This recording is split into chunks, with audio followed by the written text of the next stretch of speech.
man, what a beautiful spring day. June 14th, 2018. Man, excellent. Welcome. This is episode 5 of Road to Rock. Oh, yeah. Well, now that it's a great day, I think I'll plant some flowers. Oh, yeah. Spring is finally here. This is great. Can't wait to get these planted. You know, it's strange.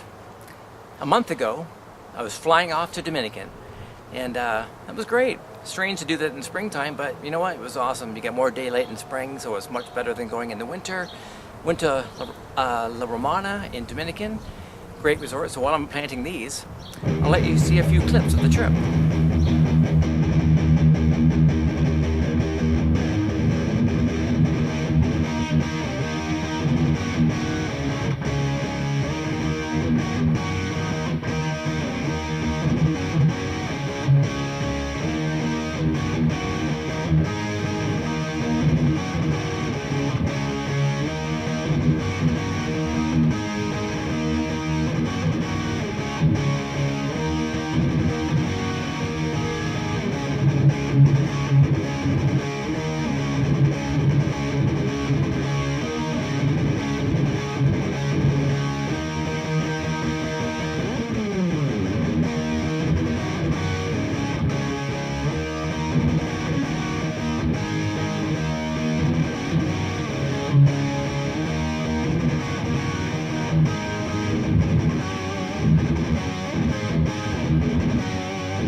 Come on.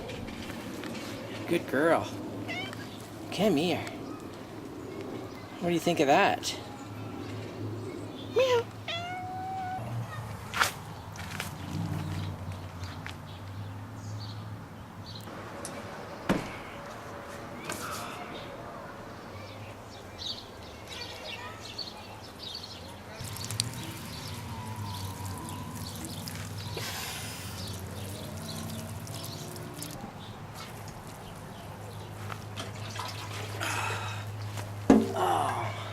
My mom's antique watering can. Comes in handy. Funny, me gardening, planting flowers. You know, we hated gardening. Every weekend my mom would make us dig in the garden, pull weeds and trim bushes and all kinds of stuff. Couldn't stand it. Here I am, planting flowers. Oh well. I pretty much do it just for memory of my mom, really, because she enjoyed that, so I'll also keep that spirit alive and keep using her antique watering can here. Well, speaking of mothers, Mother's Day has passed, as you know, and there I was in the Dominican, enjoying the sun, the waves, the sand on my feet, and I realized, oh, it's Mother's Day. Then I realized, oh, my mother's dead. And it's been 5 years. It's funny. You can be aware that they're dead, but they don't feel like they're dead. And you go through these different stages of realization, or not realizing. It's a really strange experience when your mother has died. You know, when your mother dies, is when you truly feel alone, lost, floating around in some strange dream.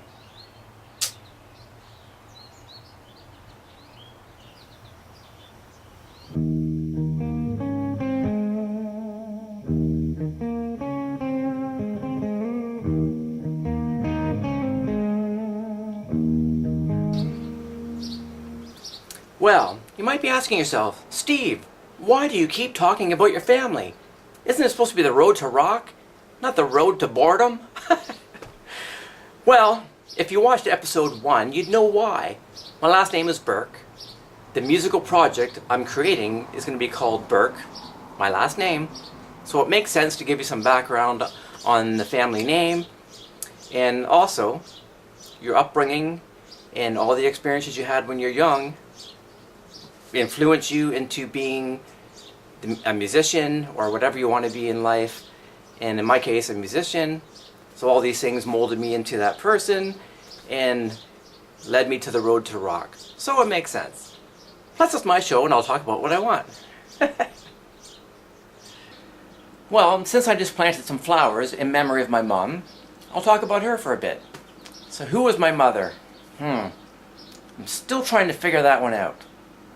All these years later, I'm still not quite sure. I think she had two personalities. One side was very nice, offered tea to everybody, made cakes, very pleasant. The other side was just a horrible bitch, sorry to say, but true. I'm not really quite sure where these two personalities at least came from that my mom had. I think a lot of stuff comes from her childhood.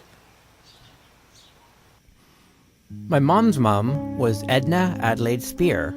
Here she is in this photo. I'm guessing she's about in her early 20s in this picture, and you can tell she was very cute, adorable, pretty girl.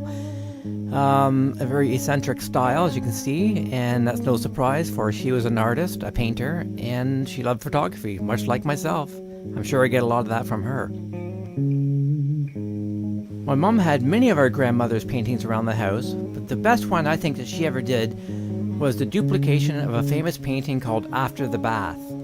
It was originally done by another London artist named Paul Peel. Here is a picture of the original oil painting. It's quite amazing that she attempted to do this painting. It's not exact. Like, the detail around this chair here is not perfect, the skin is not as smooth and perfect as the original painting, but I think she did a better job on the hair on this kid here, and she actually added things that were not in the original, like a candlestick on the mantle, a vase, and a plate. I am now the proud owner of this painting that she did, and it's only fitting since I'm the only one that inherited her artistic abilities. Now, my mom's dad was Bert Spear. My mom never got to meet him, which is very strange, but he married Edna at some point, I don't know the date, and they had some children, first one being Alan Spear, then they adopted a son named Ted Spear, and when Edna was 41, she had twins, unbelievably, and those twins were my mom, Barbara Spear, and her twin brother, Denley Spear. The two twins were born on August 27th, 1930. My mum grew up in a lovely white house along with her mum and her brothers. It was in London, Ontario, 88 Edgerton Street, a lovely white home built in the 1800s. It is now a heritage home and cannot be torn down by anybody. It must be kept the same as well. My mum's dad, Bert Spear, did not live at the house with them, for he got a job in Toronto as an executive for Bell Canada. Edna Spear did not want to move to Toronto with him and wanted to remain in London. So off he went to Toronto to work, and it's very mysterious on why they never met their father. My mom believes that her mother kept him from visiting because she was pissed off that he moved to Toronto. On the day my mom was going to finally meet her father, horribly enough, he dies of a heart attack. Unbelievable. She remembers hearing relatives coming in the house going, "Well, Bert's dead." Yeah, that's really nice. So I think due to this trauma of her dad dying on the very day she was supposed to meet him for the first time in her life, really affected her deeply, obviously. It would affect anybody. So it caused her to get this bitchy exterior. One side of her was a very bitchy, tough kind of exterior, I guess to help deal with those kinds of emotions. You know, she often told me many times when she was young, she would hide in a closet crying due to this experience. It's pretty sad.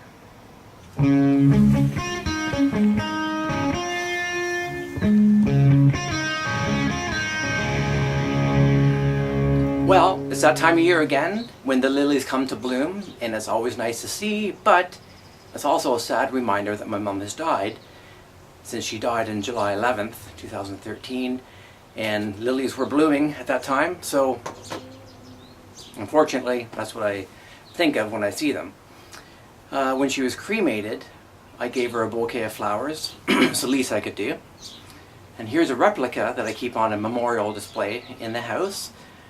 We have lilies, for obvious reason. Roses, which was her favorite flower. Bulrushes, since she made us pick 1,000,000 of those so my sister could go to ballet school. Yet no one did anything for me to go take guitar lessons, but figures. In the original bouquet I also had milkweed, since she used to have us raise monarch butterflies, so that was kind of cool.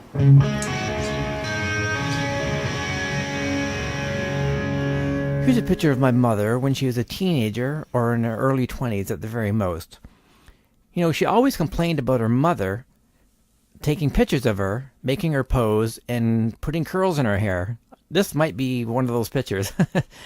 She'd say, oh, my mother was queer. I'm thinking, no, she was artistic and loved to take a good picture. I'm very much the same way when I take photographs of people. I want them to pose because you get a much better picture rather than just snapping a picture. Why not just go all out and do it right? So I can totally relate to my grandmother, Edna Spear, for doing that.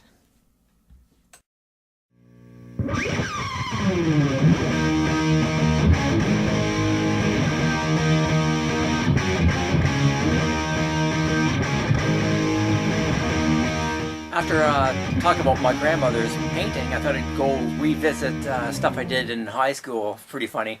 Here's a portrait of myself. Pretty fucking scary. But, you know, not bad.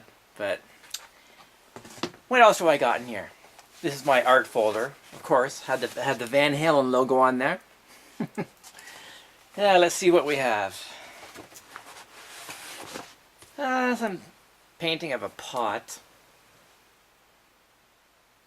Not too exciting. Let's see. It's kind of funny to see this stuff. Let's see here. A little street scene. You know, walking down in the fall in the street. You got a street lamp, some trees. That's pretty cool. I like painting the leaves and all that stuff. That was kind of fun. Let's see what else we got.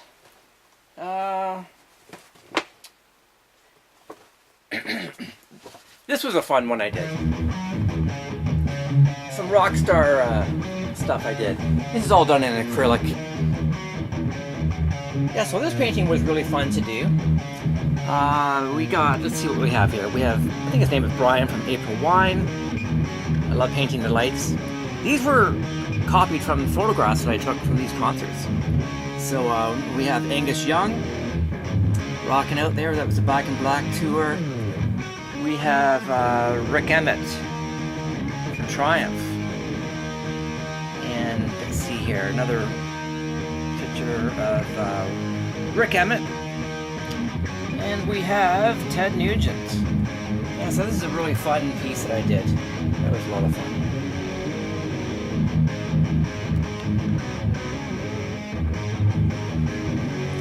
Yeah, so what else is in my little envelope here? We got, well, this is cool. I painted Eddie from Iron Maiden. Well, that was fun doing. That was, I believe, on the album of Number of the Beast, on the center of the actual album that spun around on your turntable. That was fun doing that. Let's see here, we got kind of a crappy drawing of Eddie Van Halen. That's a snake. Pretty scary stuff. This picture we had to have all the colors in balance of each other, not one dominating the other. So that's what that project was about. And here is a little kind of watercolor of some crap on a table. And what else? Oh yeah, I remember doing this one. I think I listened to Black Sabbath like a million times, putting the album down while I painted this. This was kind of fun to do. Yeah, so I guess this painting is in hell or somewhere. Have these little demon guys attacking this warrior. I'm not sure what they're doing, attacking or whatever the hell they're doing. But yeah, that was cool. Yeah, so I was always into painting, drawing, writing short stories ever since a young age. Even in grade 1, I drew a drawing of a pirate ship floating on the water with pirates on it and all kinds of stuff. I think there was a whale or a dragon in the water. And some little fucker named Matt Fleming took my drawing off the board, took my name off it, and put his name on it. What a fucking asshole. Can you believe that? Anyways, I got that corrected with the teacher. So yeah, even in my report cards in school, they say, oh, Steve daydreams too much. Daydreams too much. And my mom would go, why are you daydreaming? Probably because my dad blew his fucking head off and shoved into children's homes and all kinds of other shit. So yeah, I'll be daydreaming. Plus, I'm a Pisces and my grandmother was an artist, so that probably had some kind of influence as well.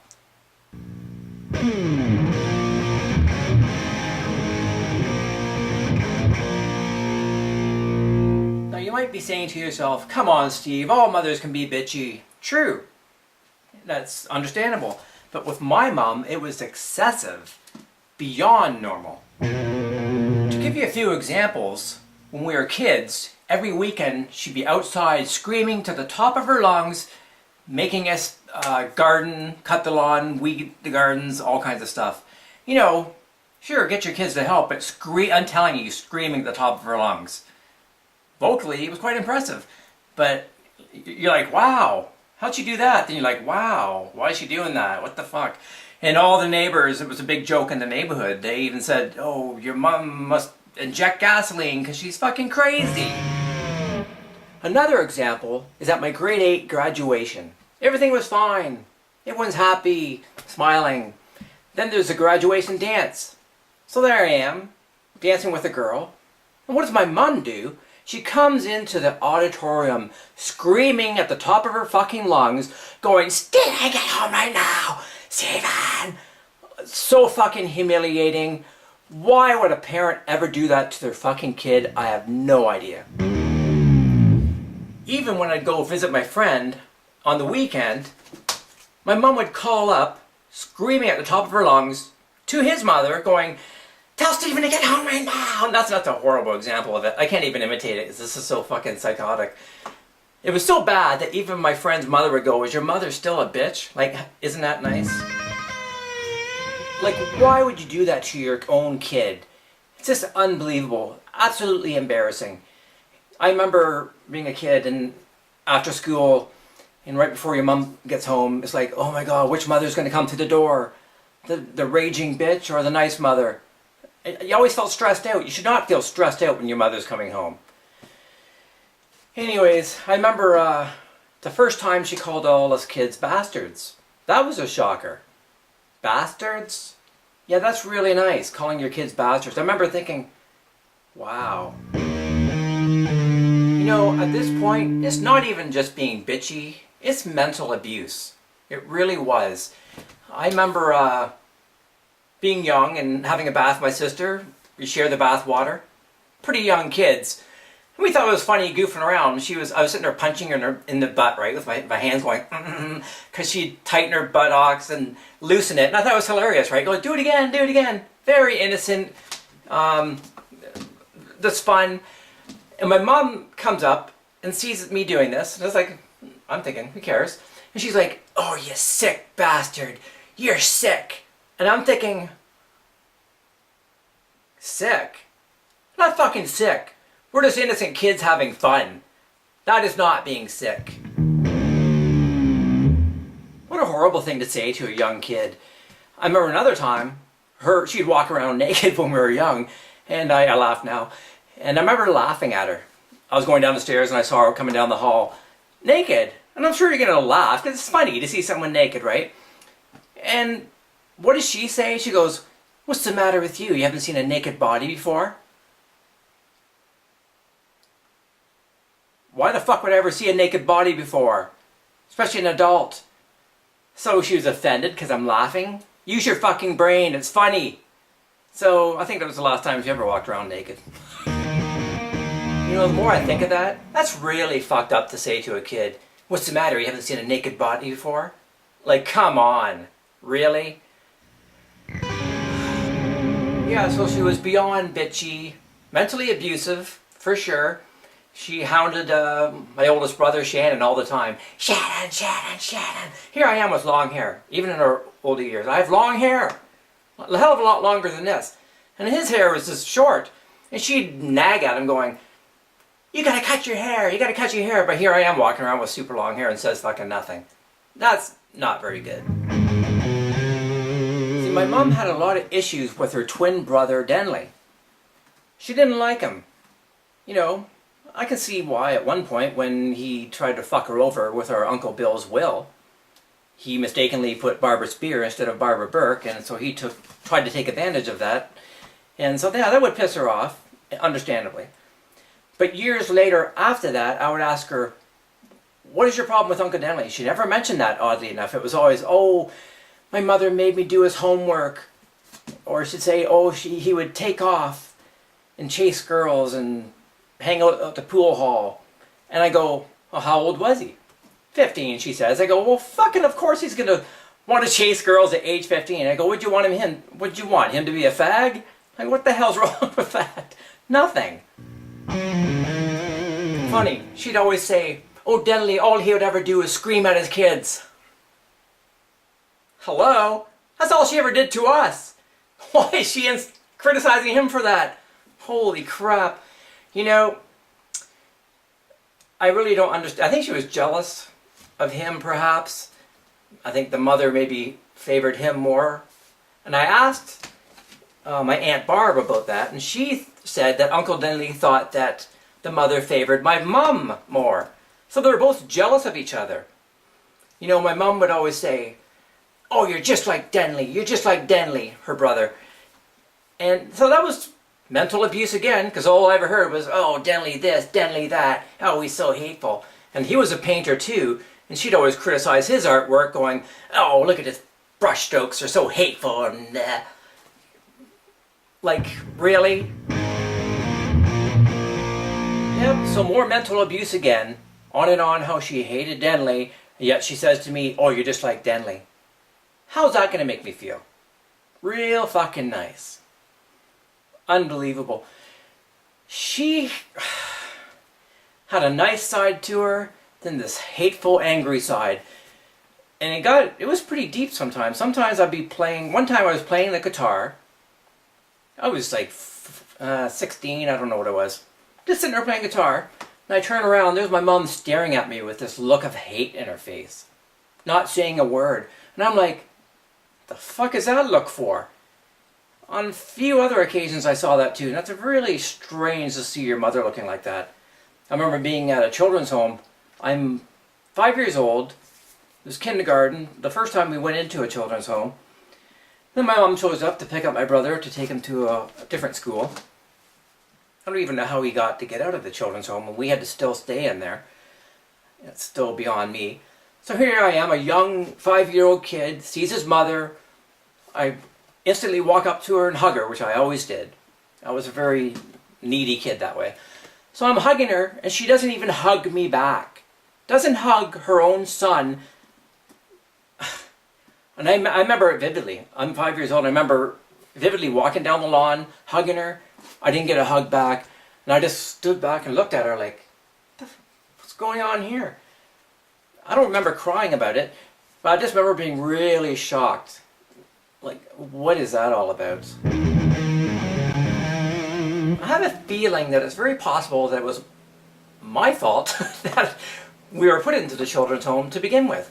Because I remember going to a child psychologist on 3 different occasions.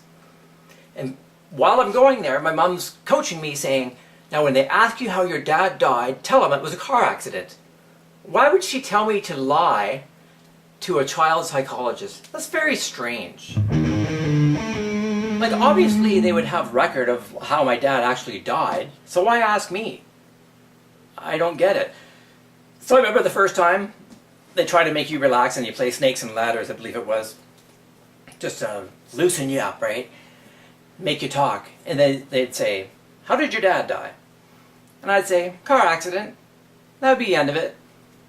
Came back another time. Same thing happened. How'd your dad die?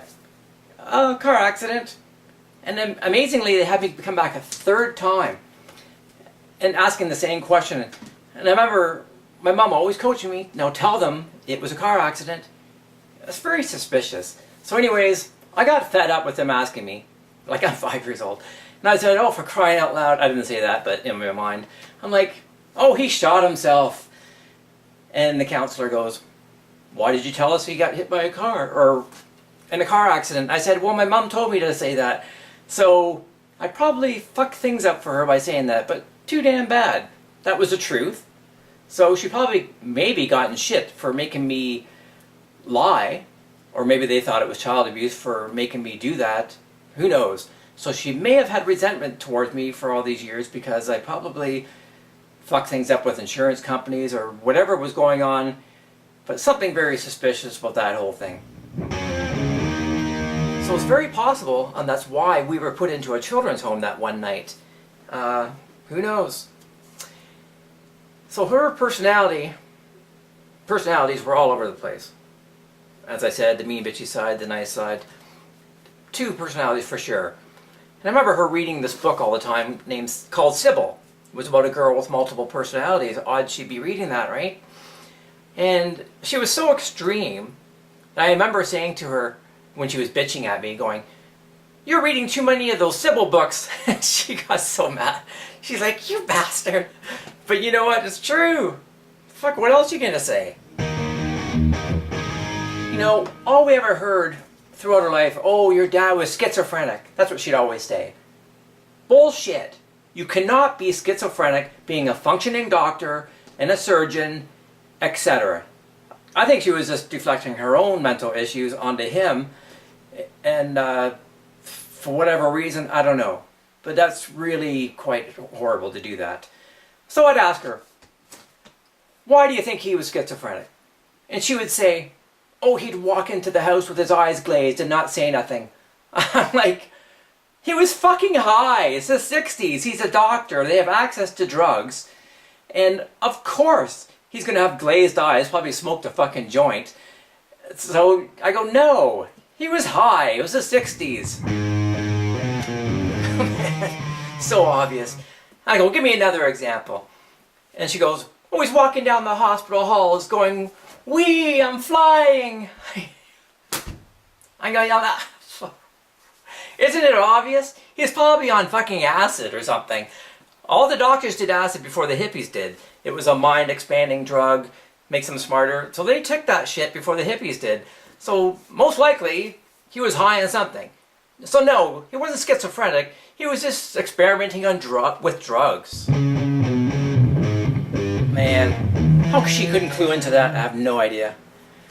Anyways, so no, she wasn't always a bitch or mean and nasty. But, you know, I always have this battle in myself. Oh, she was so mean in this, but she fed us and mothered 5 kids on her own and worked and slaved her ass off to feed us, which is really great. But, you know, as a parent, that's kind of your duty, you know? Sure, it was a hard task, but she did a great job. She worked at a hospital cleaning. She was a lab technician taking people's blood. She did other various jobs as well, so give her credit for that, that's for sure. But there was no need for the hatefulness and bitterness and bitchiness. Yes, you're going to be stressed out raising 5 kids, but come on. That was just excessive, as you can imagine, like I've explained. But you know, since Father's Day is around the corner, and I was just talking about him, I'll give you a little insight on his family background.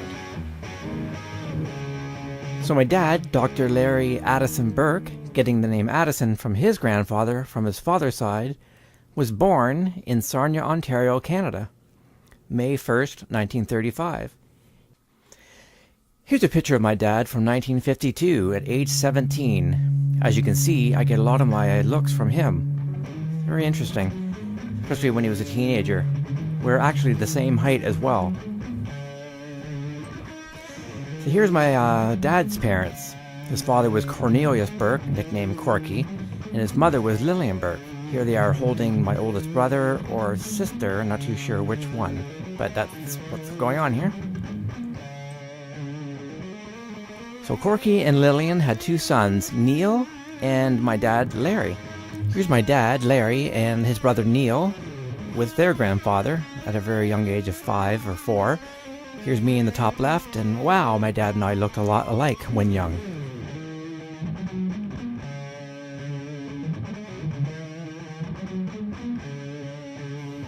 So even though my dad was born in Sarnia, they lived mainly in Peru. My grandfather was a chemical engineer, and that's where he was stationed to work, and he helped develop synthetic rubber, which helped greatly in World War II. Here's my dad on the left and his brother Neil on the right with their horses in Peru. Here's my dad at age 13 in 1948 with his parents.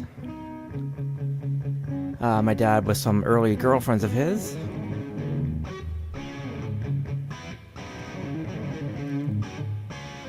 Here he is dressed in some Peruvian clothes. And here he's dressing sharp. All in his teen years. My dad went to Albert College, a boarding school in Belleville, Ontario, where he played basketball and football. This is where he studied high school. He even made the Peruvian Times in 1952 at age 17 for his football skills. Here's my dad in 1956 at age 21.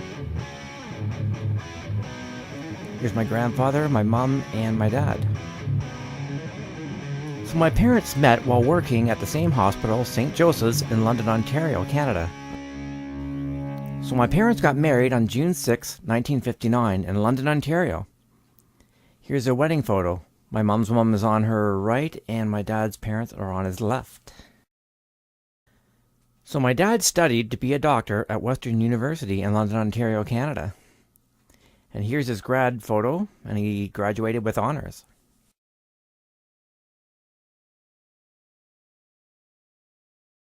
So in January 1966, my dad opened up his own practice in Dorchester, Ontario, Canada. This is the actual card he sent out to people to lure business, and he wrote a letter to his parents on the back here.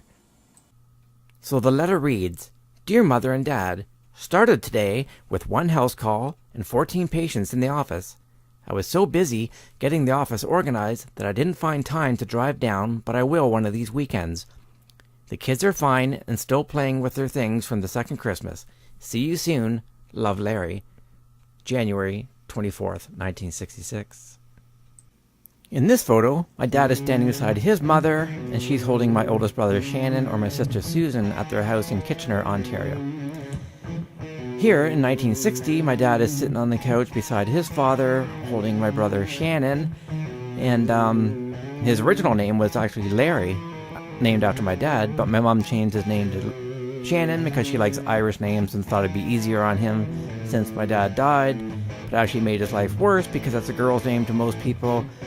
Most people didn't know it was a boy's name in Ireland, but oh well, that didn't work out too well. Look at this picture. It's funny, my grandfather was nicknamed Corky, but it really should have been Dorky. Look at the floods and the bow tie. Wow, that's scary. So here's a photo of my mom in 1960, sitting beside my dad's mother and holding my oldest brother Shannon, or should I say Larry. So in just 4 years, they had 4 kids. Shannon being the oldest, Susan was the second oldest, then Chris, then myself, Steve. There I am in my diapers. Here I am sitting recently at the house that I grew up in from age 2 to 5, which is 11 Royal York Road, London, Ontario. Pretty cool. I remember vividly living here, many memories, and one of the biggest memories was all the cars my dad had. He loved cars. We had so many, at least 5. Here's my dad driving some funky little thing. There he is sitting in the driver's seat. He could barely fit in it. He loved Volkswagens. We had a Volkswagen Bug, and I remember it very well. And here's a picture of his mother by a Volkswagen Beetle. And here's my dad driving the Volkswagen Beetle. Here he is again, sitting in, I'm not too sure, maybe a Beetle, I'm not too sure. Here's my brother Shannon standing beside our Volkswagen Bug. Kind of cool. My sister Susan with the Volkswagen Bug behind her. Here's my mom feeding one of us a baby bottle inside the Volkswagen Bug. I also remember us having a big station wagon with a wood paneling on the side like most people had. We had a big convertible. And the one I remember very well is the Volvo sports car. I remember driving in that many times. And here's my oldest brother Shannon sitting in the front seat of the Volvo. Pretty cool. So the last vehicle my dad bought was a Volkswagen bus, and I remember that day very well. We were all sitting on the hill waiting for him to come home with it, and he pulls in and we're all excited going, wow, how cool is this? And then shortly after, he kills himself, apparently, or so we're told. Very strange that you just get a brand new vehicle then want to kill yourself. Seems very odd. So after I was born, my parents gave it a rest for making kids for about 3 years. Yeah, understandable. But then they got right back at it and created another son named Sean, and you can see him here in the red shirt standing in front of my grandfather, my dad's father, and I'm right in the front standing beside Sean. So here we are, the 5 odd-looking bunch here. There's Sean on the far left, my brother Chris, then Susan, then me with the Van Halen shirt, and then my oldest brother Shannon. So it wasn't just I and my grandmother Spear who were into painting. My dad was too, surprisingly. Here's some paintings he painted when he lived in Peru at a very young age.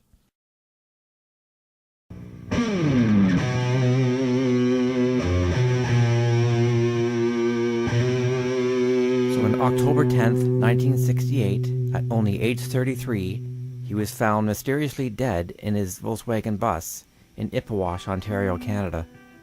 The OPP ruled out foul play, but that doesn't mean it's so.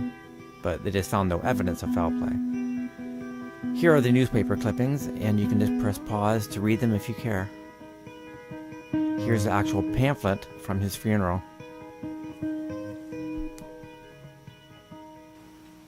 So you may have found that whole segment quite boring, or perhaps not. But to me, it was amazing, especially the pictures of my dad. Why? Because we've never seen pictures of my dad ever our whole life until recently. We had only like maybe 2 or 3 pictures to go by. His graduation picture and the odd picture of him in his doctor outfit. When he had his hair dark. I think he was dyeing his hair dark in the later years. And but never seen him with blonde hair or as a kid or in Peru. I only got those pictures recently when I went to visit his brother Neil in Ottawa. So yeah, to me, it's amazing.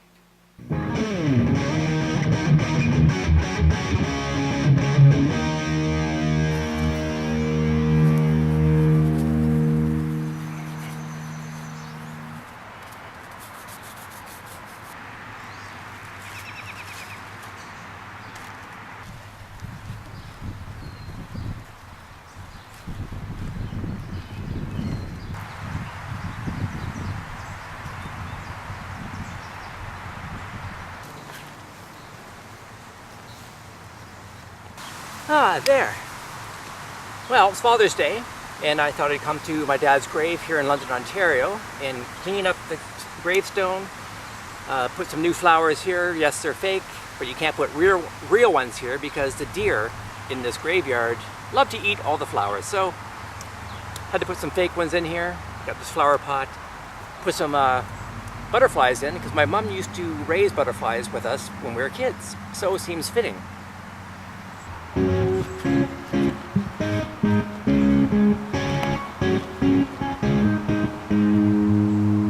Yeah, so this is my dad's gravestone. This is the symbol because he was a medical doctor. This is his fraternity, and the symbol because he was an honor student. And his name was Lawrence Addison Burk, MD. 1935 to 1968. Not a very long life, but he achieved a lot. Very impressive. the doctor, had 5 kids, and whatever. So it says here, there are not enough tomorrows to dim the love and pride we hold for him. Fondly remembered by wife Barbara. And fondly, all I ever heard her was complain and criticize him. So fondly remembered is a load of shit. Then we got all the children's names here, and amazingly, my mom forgets to put my name on the grave. So the afterthought was like, oops, we forgot to put Stephen's name on it. There's a little bit of room here, just shove his name there. So everyone gets their first name and middle initial. I just get my name shoved at the end. Holy fuck.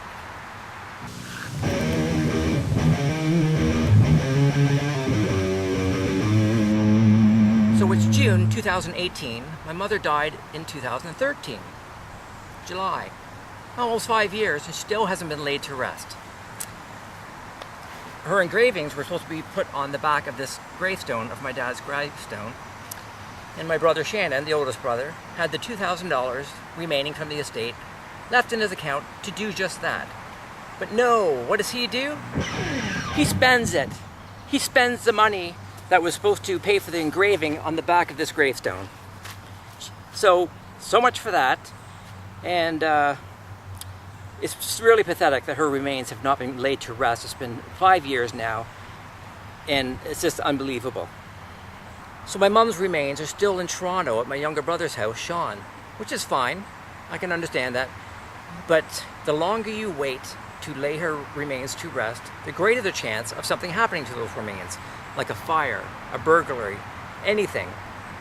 It's really irresponsible with your mother's remains. She needs to be laid to rest so everybody can come pay their respects and she's safe. You know, it's really sad and pathetic that I'm the only one out of all the kids that comes to pay their respects to our father. No one else comes to visit my dad's grave. Sure, they live far away, but they never did all through their life. No one ever planted flowers. I think I'm the only one that ever did. Maybe in the early days with my mom. But that didn't last long. She didn't even come to visit. It's just sick. Yes, he killed himself, made our life a little harder, but still, he was still our father. You got to pay your respects. So at least he has someone to do that, and that's me.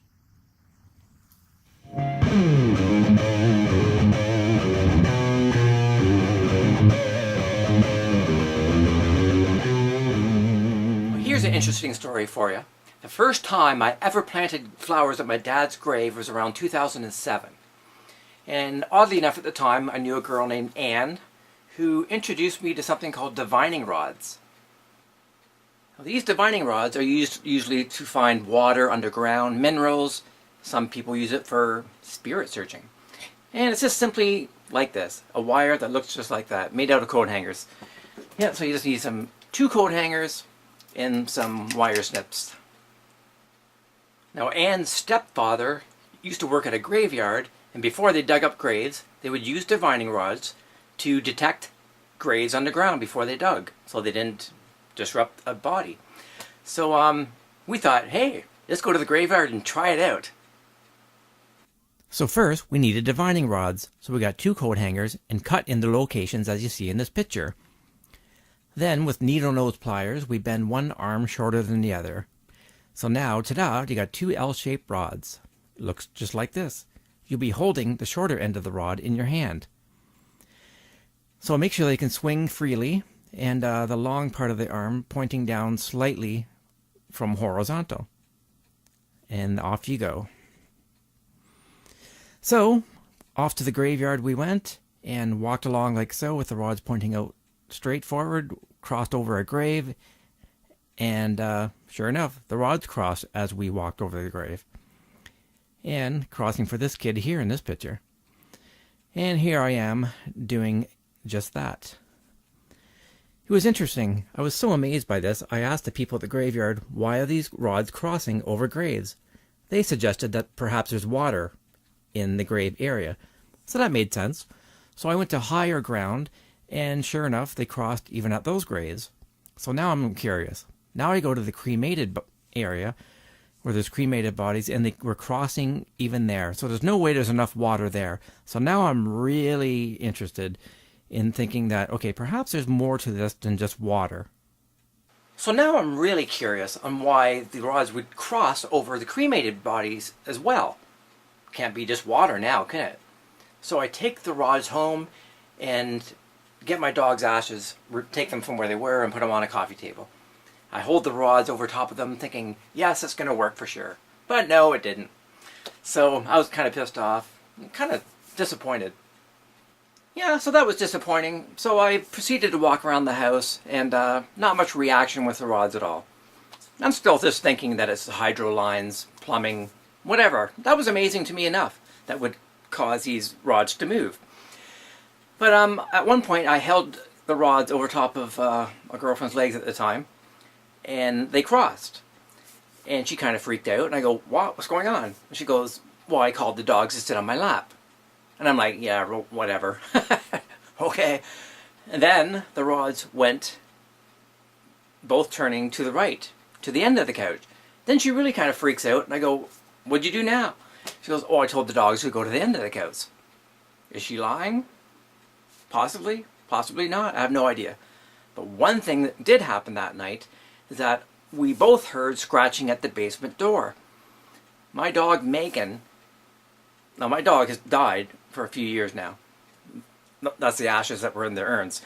And she always scratched at the basement door. And we heard the scratching like it was clear as day, and scratched exactly how Megan would scratch. I didn't imagine that. How is that frickin' possible? Now that night happened to be summer solstice, which I had no clue about until a month after. Once I started learning things about spirit world and witching hour and all these crazy things. The day after that, me and my friend Anne went to the graveyard, tried out the rods, and not too much happened. It doesn't always happen, so what does that mean? I don't know. So I bring them home. We're trying the rods out. Nothing's happening. We're like, what the fuck? This sucks. So, this is like 5 in the morning. I'm standing there. Then all of a sudden, I feel a shock go up my left arm. And then my heart kind of jumped. And I'm like, ow. I was like, ow, what the fuck is that? You know, you hear about that kind of shit when people have a heart attack, right? That they have a pain go down their arm. So I even asked a doctor about that. I said the shock went up my arm, not down. And he confirmed it was something external entering me. What the hell was that? And after that, the night went crazy. Even my friend Anne, her heart was beating out of her chest. You could see it. She was like, look at my heart. What the fuck's going on? And we weren't excited. We're not sitting there trying to conjure up spirits. None of that shit. None of that Ouija board kind of mentality. I was still just amazed that they moved, you know? So I'm now standing in the kitchen. And I'm holding the rods in my hands like this. And I say, point the rods to where you are. Just goofing around, right? Thinking that there might be some spirit in the house or something. And sure enough, they both pointed to the left, towards the fridge. And I'm like, get out of the fridge, joking. And I thought it was just total coincidence. So then I have the rods pointing outwards again, just standing there like this. No way in hell that they should move, right? You're holding them like that. I got another one in this hand. You can think all you want, any kind of wishful thinking, whatever. They're not going to move ever, unless something moves it. So I ask, are you across the rods if you're a ghost? Nothing happened. So I'm like, well, okay. Then I say, cross the rods if you're a spirit. I don't know why the fuck I said that. And sure enough, they crossed. It's like someone grabs the ends and moves it. And it's just like, holy shit. But that wasn't the holy shit moment for me. I'm still thinking it's coincidental. And then I'm thinking, this could be my ex. Or wishing it could be my ex who died of a brain tumor, Trish. And so I'm like, okay, cross the rods if you're female. Then nothing happened. Well, that was really disappointing. I was really hoping it was her. So I'm like, what the hell? And for some reason I go, okay, cross the rods if you're male. Then, sure enough, it's like someone grabs the ends and they crossed. And at this point, it's like, okay, this is no longer coincidental. I freak out, throw the rods across the kitchen floor. I'm sitting on the floor, actually crying at this point, going, holy fucking shit, how is this even possible? This is real? There was no denying that something was moving those rods. It's crazy. So once I got myself together, I started asking all kinds of questions, and it was answering like that.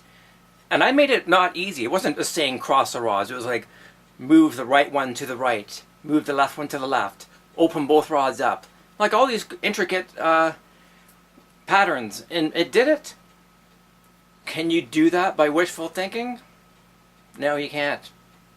You can't. Because some people try to say that's what it is, your subconscious and you're moving it. There's no fucking way. You can tell that something grabs the ends and moves it. This happened, like, what, 10 years ago or more? I'm still freaked over it. Now, the craziest thing of all is that whatever was moving these rods claimed to be my dad, because I asked, are you my dad, near the end? And it crossed. Wishful thinking? No. Sure, you would think that, right? Because I just planted flowers at his grave. But you know, if any spirit is going to come and reach out to you, is when someone planted flowers, when no one's ever planted flowers there before. So, if there is any truth to that, that would be the time to do it. So ever since that night, I've been trying and trying and trying to get that same experience. Nothing. So frustrating. You know, it's like, you can't make it happen. You can detect electromagnetic energy. And even at the graveyard, different graveyards that we go to, you could sense that there were things happening, well, seemingly anyways. You could detect energy. What the hell was it? I don't know. But I never had any kind of experience like that one night ever again, sadly. So I don't know. What was it? Was it my dad? Was it my ex Trish fucking around with me? Because she liked to scare the shit out of me all the time. But whatever it was, it's fucking amazing. It was so amazing, I even wrote a song about it called Last Summer's Eve.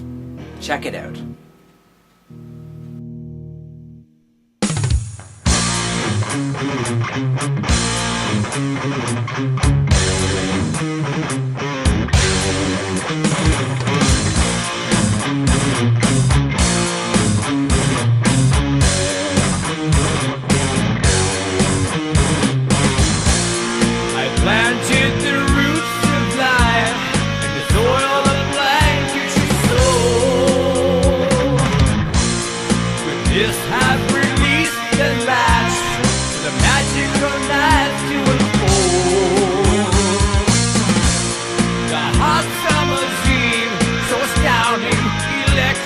Magnetic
You know, I was so amazed that this was happening.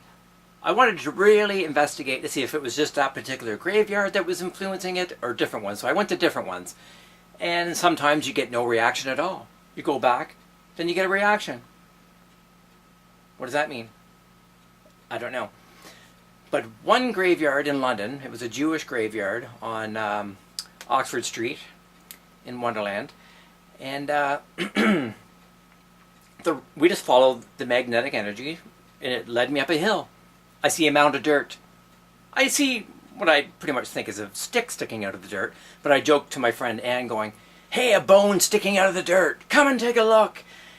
So we come up and we're like, holy fuck, it is a leg bone. It's a fucking bone sticking out of the dirt. I'm so fixated on the bone sticking out of the dirt. Then she goes, "Well, there's a skull." And I'm like, holy fucking shit. And it had porcelain pieces in the eyes. The graveyard dug up a fucking body and dumped it up on the hill to make room for more bodies. It was crazy. I called the police and the local news, and it got on the news, and this was the segment. It's what you expect from a cemetery: splendid tombstones and a serene setting. Oh my god, there's another one here. There's another bone here. But earlier this week, Anne and Steve, who asked us to keep their last names confidential, got more than they bargained for at the Or Shalom Cemetery. And I just walked over and I seen what appeared to be a leg bone, and as I went closer, unfortunately it was true. In a field at the back of the cemetery, the pair noticed several piles of dirt. In that dirt, they found human remains, including several bones and a skull. They took pictures of the site, which has since been covered, to document their shocking find. Disgusted, upset. I think we were both blown away that someone would be that rude to do that to someone else, someone's family. Cemetery officials say it was a horrible mistake. While digging a grave for a recent burial, workers removed soil that contained human remains from a neighboring plot. The guys didn't notice that there were some pieces of bones from this person who had died some time ago. It was well past the time that you would have found any remnants of the casket itself. The excess ground is then moved into a kind of a holding area at the back. Officials believe they know who the remains belong to. They've contacted a rabbi to complete the reburial in accordance with Jewish tradition. That should happen in the next couple of days. For these bones to be visible to someone from the community, it ought not to have happened this time, and it will never happen again. Graves at the Or Shalom Cemetery are dug by staff from nearby Mount Pleasant Cemetery. Its general manager says a situation like this won't happen again. The staff will have to just be more careful when they are removing the soil, which they usually are. As for Anne and Steve, they say their disturbing ordeal is a minor sacrifice if it'll allow someone else to rest in peace. Wasn't that crazy? Unbelievable. You know what's really sick is that I called the graveyard and said, "So what happened to the remains?" And they go, "Oh, we gave it a proper Jewish burial. It's all been taken care of." So we go back and check it out. Sure enough, just under the dirt, this much under the dirt, like a millimeter, is the whole spine, the ribs, everything. So now I call the government and complain to an agency, and I think they got in shit for that. And unbelievable. What a bunch of lying fucks. Dig up a body, then lie about it. I wonder, so whoever's skeleton that was, did their spirit lead us up that hill to find them? Because the rods were pointing that way, and we followed it just for fun. And there we find this skeleton. Who knows? That whole summer has a lot of who knows. Crazy.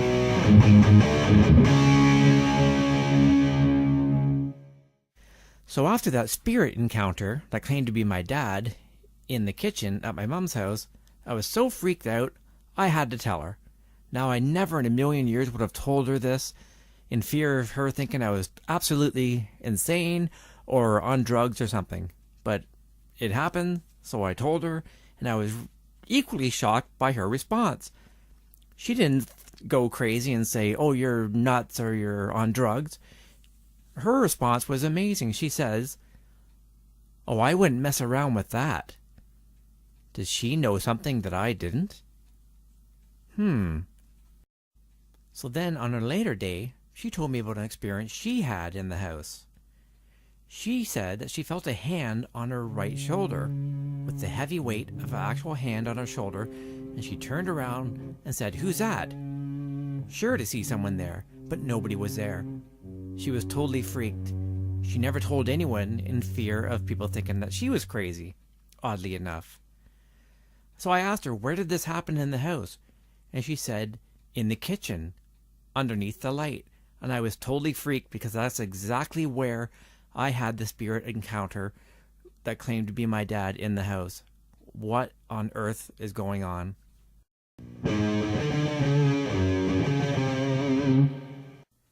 Well, it didn't take long for my mom to get into the spirit hunting action. Here she is using divining rods in this picture. Hilarious. She even crawled underneath this steel gate. At 80 years old, crawled under the gate to go check out the skeleton that me and Anne found the day before. Here she is checking it out here in this photo. Amazing. She loved this adventure. She totally got into it. Here's the skeleton. What a crazy discovery. Yikes. Well, that's pretty much it for episode 5. You know, when I first started making this show, it was just going to be simply about writing, recording, finding band members, doing gigs, what you'd expect. But you know, the fact that I'm calling the band Burk, as I mentioned before, thought I'd give you some background behind the family name. Makes sense, right? So I had no idea that it would be such a roller coaster, an emotional roller coaster. Happy, sad, quite difficult really at times to recall those memories, but I'm glad I did. And you know, you can't find a road to anything or anywhere if you forget your past. Never forget your past. So I suggest you go back to your memory bank, relive your past, no matter how hard it might be, because what's the point in living if you're just going to forget? It's stupid. So I'm glad that I keep my memories of everything, and I've always practiced that my whole life. That's why I have such a great memory of everything. So I will say bye for now, and I will see you in episode 6. Who knows what that'll be about?